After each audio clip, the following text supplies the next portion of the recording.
이제 4회의 강연 중에서 오늘이 3회째입니다. 제가 1회, 2회 이렇게 말씀드린 내용을 집에 가서 가만히 복기해 보니까, 이렇게 허튼 소리가 많고, 실질적으로, 마키아벨리나 토마스 무어 자신을 이해하는데, 그 사람들의 생각을 이해하는데 관련된 내용은 많이 말씀드리지 못한 것 같아서요.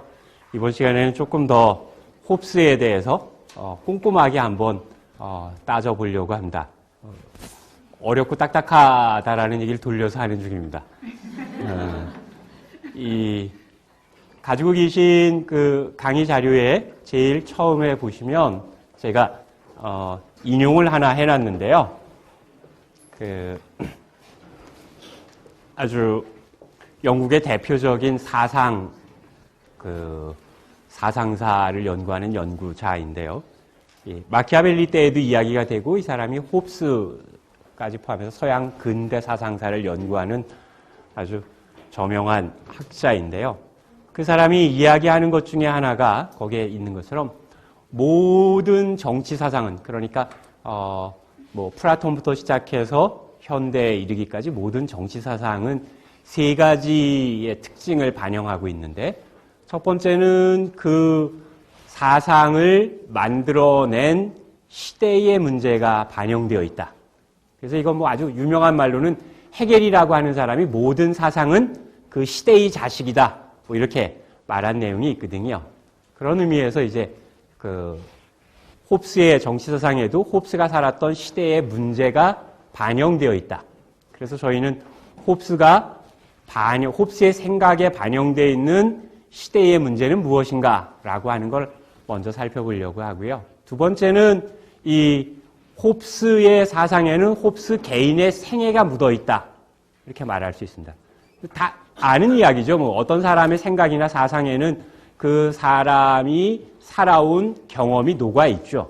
근데 우리는 그 사람이 살아온 경험이라고 하는 것을 응축하고 체계적으로 정리하면 이제 그게 사상이 되는 것이니까요.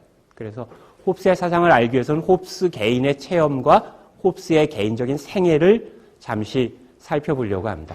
그리고 제일 마지막으로는 거기에 적혀 있는 것처럼 그 시대가 가지고 있는 지적인 유산을 반영한다. 그러니까 홉스가 살았던 시대의 시대적인 정신적 기후랄까요? 정신적, 이를테면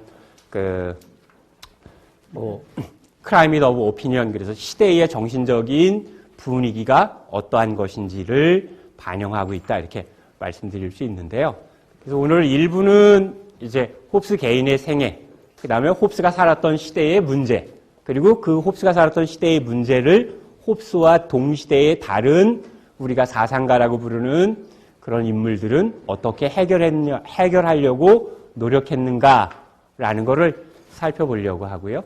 그 다음에 8시 반 정도에 브레이크를 한 다음에 5분 정도 쉬고, 그 다음번에는 홉스의 주저라고 알려져 있는 리바이던에 나와 있는 생각을 토대로 해서 오늘날 우리에게 홉스의 리바이던은 어떤 질문을 던지고 있는가라고 하는 걸 이 자리에 계신 분들하고 한번 생각해 보려고 합니다.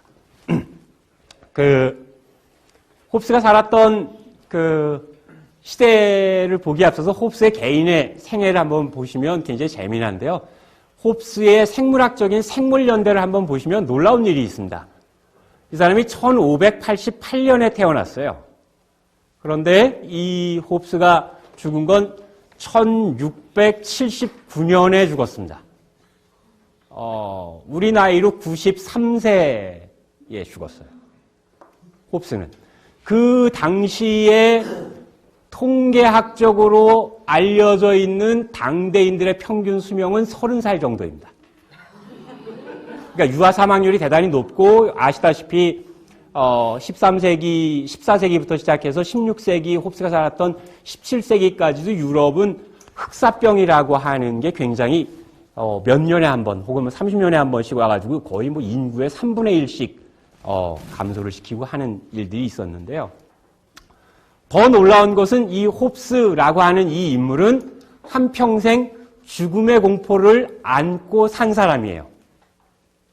다시 얘기하면 홉스 자신은 살면서 언제나 나는 조금 있으면 죽을지 몰라 이렇게 생각하고 산 사람이에요.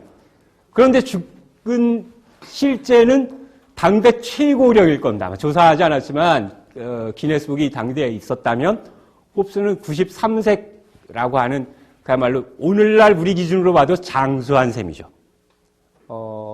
홉스는 평생 결혼을 하지 않아서 홉스에게 조문간 사람이 홉스의 자녀들에게 호상입니다 이렇게 인사는 못했겠지만 틀림없이 그 당대에도 호상입니다. 이게 홉스는. 이 1588년에 태어난 이 시기도 아주 중요한 시기인데요. 이 1588년은 그 당시에 에스파니아의 해군이 영국을 침공한 시기입니다. 1588년이요. 그래서 1588년은 에스파니아에서 영국 본토로 직접 쳐들어갔어요. 배를 보내서요. 배경을 빼놓고 얘기하면, 근데 이 스페인 함대는 그거보다 한 17년 전쯤에 1571년에 그리스 앞에 있는 레반토라고 하는 해협에서요. 오스만 투르크, 오늘날의 터키 지역에 있었던 오스만 투르크 제국의 함대하고 싸워서 승리를 거둡니다. 그래서 아르마다라고 하는 무적함대라고 하는 칭호를 받았어요. 그리고 이 무적함대라고 하는 스페인의 대해군이 영국을 쳐들어온다라고 하는 소문을 듣고 이 홉스가 살았던 데가 맘스베리라고 하는 곳인데요. 이게 우리가 알 수 있는 그 도시로 치면은 영국의 이름 들어보셨을 리버풀이라고 하는 항구 도시에서 비교적 가깝습니다. 한 200km 정도 떨어져 있는데요. 이 무적함대가 영국으로 쳐들어온다라고 하는 이야기를 듣고 홉스의 어머니가 홉스를 7개월 만에 조산을 해요. 그래서 우리로 하면 칠삭둥이로 태어납니다.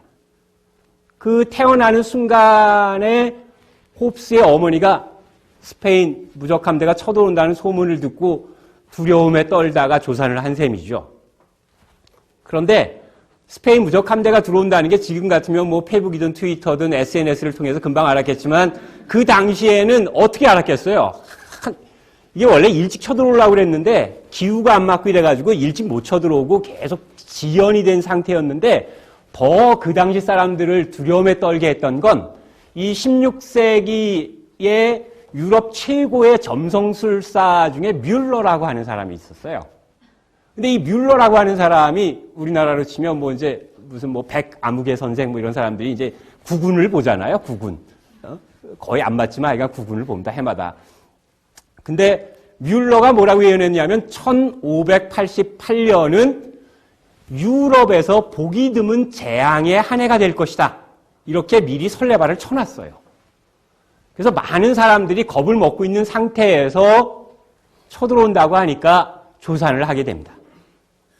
칠삭동이가 지금 같으면 인큐베이터가 있지만 그 시절엔 인큐베이터도 없잖아요. 그러니까 태어나는 순간 죽을 가능성이 대단히 높죠. 그래서 홉스는 짤막한 자기의 자서전에서 뭐라고 이야기하냐면 나는 공포와 쌍둥이로 태어났다. 이렇게 말합니다. 자기 어머니가 자기를 낳았을 때도 공포 때문이고 자기가 계속 잘 살 수 있을까 없을까라고 하는 생명에 대한 위험을 늘 느끼고 산 거죠. 그 다음에 쭉 사는데 이 홉스의 아버지가 또 재밌습니다. 이 토마스 홉스의 아버지는 토마스 홉스와 똑같은 이름이에요. 동명입니다. 동명. 아버지도 토마스 홉스인데요. 이 토마스 홉스는 실제로는 목사였는데 목사라기보다는 도박사에 가깝습니다. 도박사에. 설교하는 도중에 그 전날 도박하고 밤새 도박하고 덜 정신이 돌아와가지고 폐중에는 크로바가 으뜸 팹니다. 이런 얘기를 설교 중에 했어요. 그러니까 주변 교구에서 자격이 없는 목사라고 비난을 했을 거 아니에요. 우리가 왜 학교에 선생님이 뭐 문제 생기면 전체 선생님을 싸잡아서 이야기하잖아요. 그러니까 그 동네의 교구의 다른 목사가 이 토마스 토마스 홉스 목사, 아버지하고 싸워요. 싸우고 나서 혼쭐이 난 다음에 더 이상 창피해가지고 거기에 못 있겠다 그러고 집을 나가요. 홉스가 한 9살, 10살 언저리에. 그리고 소식이 끊어졌어요. 이 아버지하고.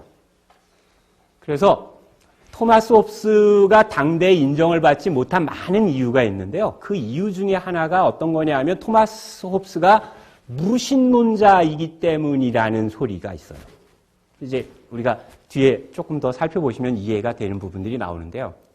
제 생각에는 토마스 홉스가 종교에 대한 반감, 그리고 성직자에 대한 불신을 가질 수밖에 없었던 이유는 아버지 책임이 커요. 자기 아버지를 지켜보니까 아버지가 하는 꼴이 도저히 책임 있는 어른도 아니고 더더욱 하나님의 종이라고 말할 수도 없는 수준이었다는 거죠. 그래서 홉스는 나중에 하여간 그 무신론자의 그런 기운을 가지고 있는데요. 그리고 실제로 홉스의 아이디어가 그 다음에 가장 널리 수용된 것도 무신론자들에게예요. 그 다음에 홉스가 생애 중에 특기할 만한 건 홉스도 만만치 않은 지력의 소유자였습니다. 4살 때 그리스어 라틴어 굉장히 재밌다고 4살 때 그리스어 라틴어 굉장히 열심히 공부하고 심지어는 1621년에는 프란시스 베이컨의 개인 비서로 들어갔는데 하는 일이 뭐냐면 프란시스 베이컨이 쓴 영어 저작을 라틴어로 옮기는 일을 하는 개인 비서로 들어가요. 한 5년 정도 합니다. 그리고 프란시스 베이컨이 남긴 기록에 의하면 내가 내 밑에서 거느렸었던 비서 중엔 토마스 홉스가 으뜸이다. 뭐 이렇게 얘기할 정도로 아주 언어에 굉장히 탁월한 감각을 가지고 있습니다. 이 홉스가 가지고 있는 총기를 알아본 사람은 삼촌이에요. 삼촌이 알아본다. 삼촌이 프란시스라고 하는 사람인데요. 이 삼촌이 장갑 공장을 해서 큰 돈을 벌어서 옥스퍼드 대학을 보내줘요. 그 옥스퍼드 대학에서 5년 정도 이제 공부하는데요. 이게 하여간 아담 스미스 정도까지 영국에서 옥스퍼드 공부하고 케임브리지에서 공부한 사람 중에 해피하다 이렇게 말한 사람은 별로 없어요. 홉스도 옥스퍼드에 가기는 했으나 옥스퍼드에서 굉장히 지루해해요. 그 홉스 표현을 빌리자면 대학에 교사는 없고 반면 교사만 수두룩하다는 거예요. 저런 교수가 되어서는 안 된다. 저런 사람이 되어서는 안 된다라는 반면 교수만 수두룩하고 왜 그랬냐 하면 조금 이따 말씀 더 드리겠지만 홉스가 대학에 가서 보니까 대학교 선생들이 그리스어 고전을 공부하는데 그리스어 고전을 공부할 때 어떤 걸 가리키냐 하면 그리스에서 이를테면 네로는 폭군이다. 그다음에 줄리어스 시저, 케사르라고 알려진 줄리어스 시저 이런 애들은 자기가 왕이 되려는 욕심으로 로마의 공화정을 말아먹은 놈이다. 이런 식으로 국가의 지도자급에 해당되는 사람들에 대해서 비난하는 거예요. 그리고 이제 그 당시에 그렇게 국가에 잘못하는 정치 지도자들은 처벌할 수 있다. 쫓아낼 수 있다. 우리식으로 얘기하면 왜 역성혁명 이런 얘기해서 잘못하는 애들 하늘이 노해가지고 뒤집어 엎고 갈아엎어야 된다고 하는 것처럼 대학에 가서 보니 그리스 고전을 배우는데 그리스 고전을 배우면서 레토릭이나 이런 걸 배우는 게 아니고 좀 더 심오한 인간의 본성의 문제 이런 걸 다루는 게 아니라 현상적으로 누가 정치를 잘했다 못했다 정치 못한 놈은 쫓아내야 된다 이런 식의 폭군 방벌론이라고 하는 표현이 있는데요. 폭군 방벌론만 굉장히 많이 가리킨다는 거예요.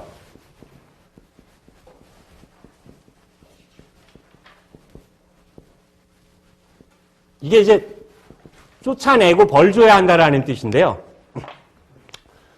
그래서 홉스는 대학 생활에서도 그다지 만족을 느끼지 못합니다.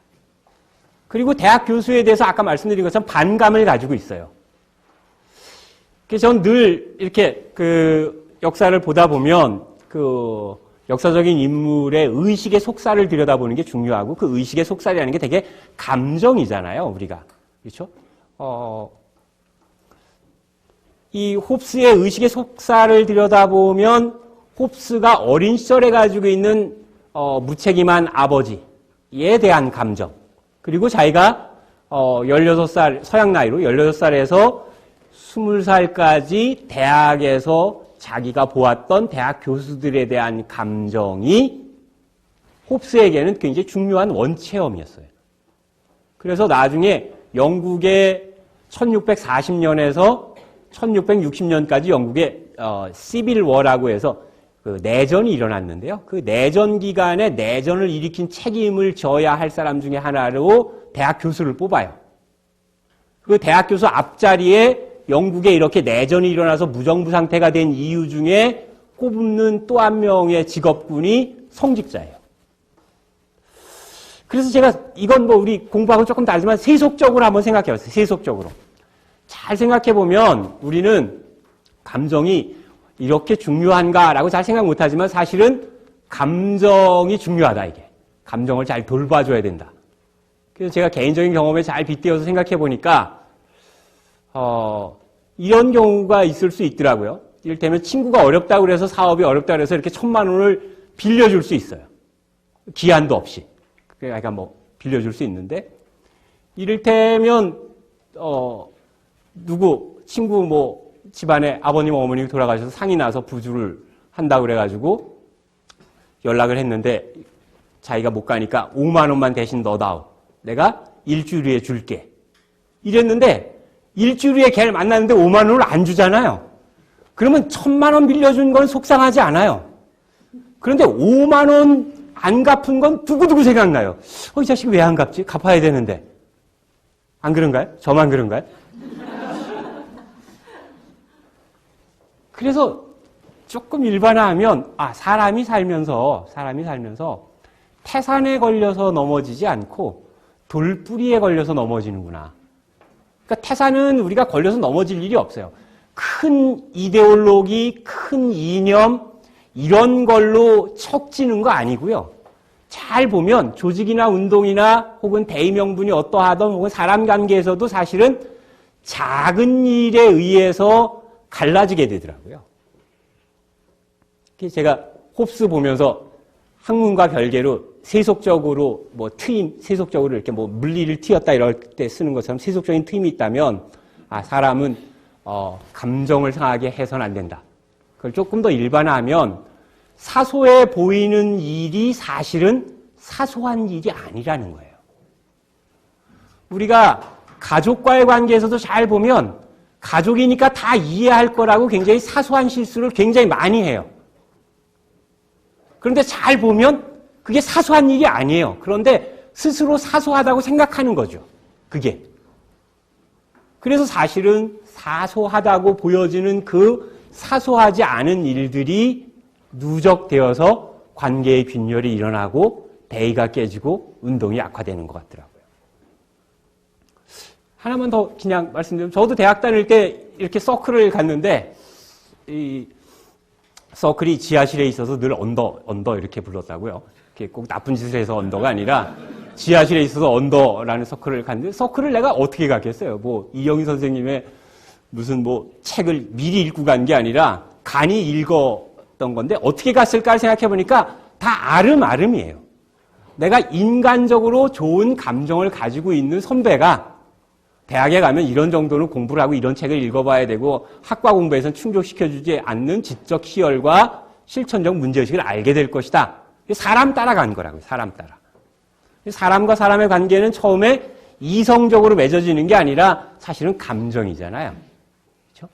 그렇게 놓고 보면 틀림없이 홉스는 아버지가 보여준 모습을 성직자 일반의 모습으로 일반화했을 것이고, 자기가 옥스퍼드 모를랜 칼리지에서 만났던 대학 교수들을 대학 교수의 일반으로 일반화해서 생각할 수 있는 개연성이 충분히 있죠. 그리고 그들이 실제로 영국 사회에 부정적인 역할을 했다라고 생각하고. 자, 하나만 더 홉스의 생애와 관련해서 거기 책에 나와 있는 걸 말씀드리면요. 48쪽에 보시면 이 개인적인 친소 관계가 그 사람이 가지고 있는 세계관에도 큰 영향을 준다는 게, 홉스가 대학을 졸업하고 나서 그 캐벤디시라고 하는 귀족 가문의 가정교사로 들어가요. 그 집에 아들을 가리키는 가정교사로 들어가는데요. 이 캐벤디시라고 하는 사람은 나중에 디본셔 백작이라고 하는 자기를 받을 정도로 그 당시에 국왕을 지지하는 왕당파의 아주 중요한 거물이에요. 우리나라 한국 정치로 이야기하면 지금은 현장에서 은퇴했는데 JP 정도 돼요. JP 정도. 1인자는 아니나 생명력이 긴 그런 정치인 있잖아요.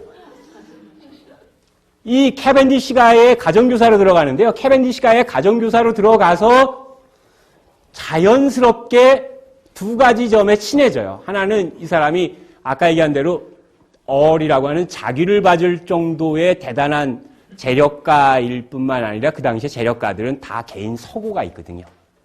무지 많은 책들과 만나게 됩니다. 자기가 옥스퍼드 대학에서 만난 책보다 더 많아요. 그 다음에 두 번째는 자연스럽게 정치적으로 왕당파 이데올로기에 경도되게 되죠. 보고 듣고 만나는 사람들이 주로 그러니까 그런 쪽이 자연스럽게 이 21살의 청년 홉스의 세계관을 지배하게 됩니다. 이 캐벤디시가의 가정교사로 있으면서 홉스는 유럽에도 2번 정도 여행을 가게 되는데요. 그게 그 당시에는 가정교사로 들어가면 그 집에 아이를 데리고 유럽에 2년이나 3년 정도 이렇게 유럽을 다니는 이를테면 견문 수학 여행이 하나의 과정이었어요. 혹시 아실런지 모르지만 아담 스미스도 글래스고우 대학에 교수하다가 그때 연봉이 300파운드 준다고 했는데 귀족에서 자기 아들 가르쳐주고 유럽에 한번 다녀오면 연봉 600파운드에 보너스로 3,000파운드를 더 주겠다. 어떻게 했겠어요, 아담 스미스가? 경제학. 과감하게 글래스고우 대학교에서 때려치고 갑니다. 갔는데 어린애 데리고 유럽에 갔으니 뭐 그게 재밌었겠어요. 유럽에 돌아다니는 도중에 너무너무 아담 스미스 개인은 무료한 거예요. 그 애는 유럽의 사교 클럽에 살롱에 가지고 춤추고 뭐 이런 거 하고 있고요. 그래서 아담 스미스가 국부론을 쓴 건 무료함 때문에 쓴 거예요.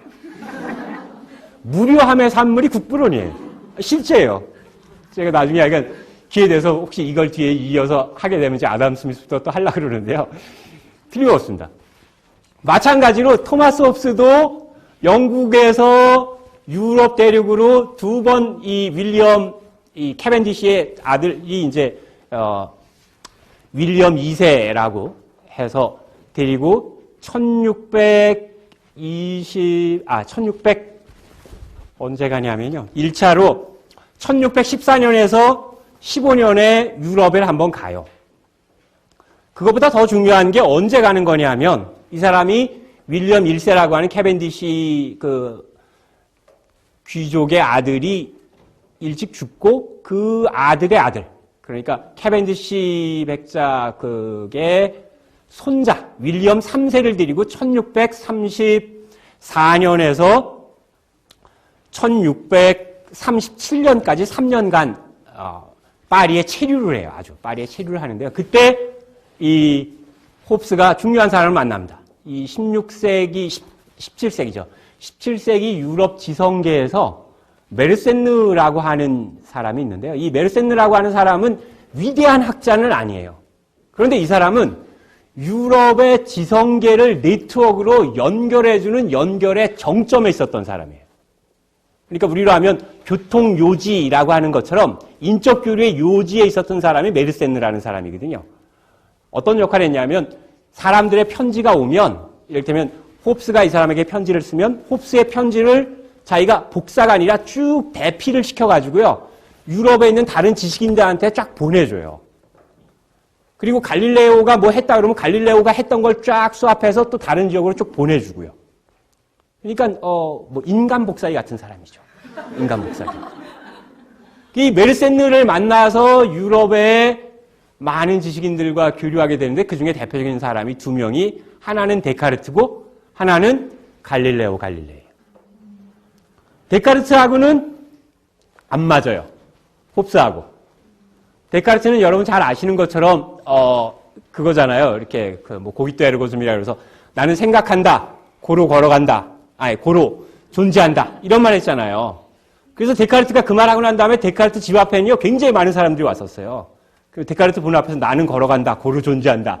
뭐 이렇게 하는 애도 있고요. 나는 노래한다. 고로 존재한다. 이런 식으로 해가지고 요즘 같으면 아이가 우리가 그 정본이 나오면 그 복사본은 더 웃기게 막 나오잖아요. 그런 것처럼 패러드물이 막 쏟아졌는데 데카르트는 정신과 육체라고 하는 것은 분리되어 있다라고 생각하죠. 그러니까 이원론적인 사고방식이고 내가 존재하기에 앞서서 생각하는 나가 먼저 있다. 이렇게 해서 우리가 잘 아는 것처럼 깊게 안 들어가고 짧게만 얘기하면 아주 그 이원론적인 사고방식, 관념론자 이런 말로 대표되는데요. 토마스 홉스는 이원론자예요. 홉스는 어떻게까지 얘기하냐면 인간의 의식이란 인간의 육체 운동의 산물이라고 생각했거든요. 정반대예요. 그냥 한마디로 얘기하면 홉스는 이원론적 유물론자고요. 데카르트는 이원론적 관념론자니까 데카르트하고는 논리적으로 아주 대척점에 있는데 이 1636년에 홉스에게 아주 중요한 인물은 갈릴레오였어요. 갈릴레오. 피렌체에 직접 찾아가서 갈릴레오를 만납니다. 그리고 갈릴레오가 이성의 힘으로, 그렇죠? 인간이 가지고 있는 여러 가지 재능 중에서 순수하게 인간이 가지고 있는 의식의 힘으로 자연세계의 비밀을 파헤친 거잖아요. 그렇죠? 아주 갈릴레오의 유명한 말 중에 우주란 수학적 언어로 쓰여져 있는 텍스트라고 말했거든요.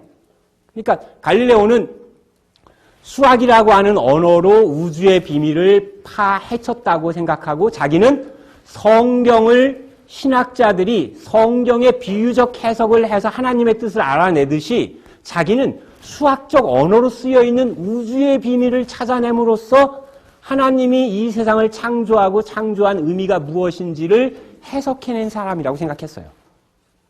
접근법만 다른 거죠. 그 갈릴레오가 가지고 있었던 수학적인 언어로 쓰여있는 텍스트로서의 수학이라고 하는 것에 매료됩니다. 다시 얘기하면 자연과학 방법론에 매료돼요. 이 토마스 홉스가. 그래서 토마스 홉스를 흔히 최초의 서양 근대 정치 사상가라고 말할 때 그 말은 홉스는 최초로 과학적 방법론을 사용해서 서양의 정치 철학의 문을 열었다. 이렇게 말하거든요. 그 과학적 방법론이 뭐냐면 오늘날 우리가 얘기하는 자연과학적 방법론이에요. 그리고 하나만 더 기억하시면 이 17세기는 오늘날 우리가 과학혁명이라고 부르는 과학상의 위대한 발견이 연속해서 일어난 시기였었거든요.